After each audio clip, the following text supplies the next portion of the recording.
Welcome to Pindar Poetry. We hope you learned something new. In this video, I will explain how to get legendary finish with Gamma 1 and 2. First, focus on building up your unique gauge for Gamma 2 quickly. This allows you to activate his powerful ultimate art at the right moment.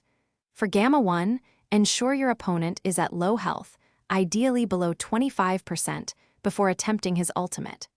Timing is crucial for both units to secure that legendary finish animation.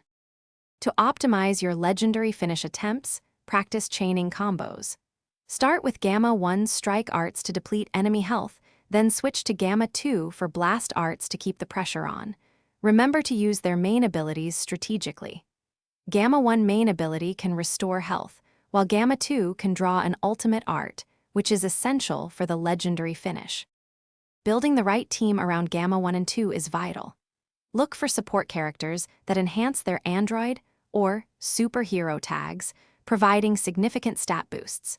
Units that can restore vanishing gauge or provide critical damage buffs will greatly increase your chances.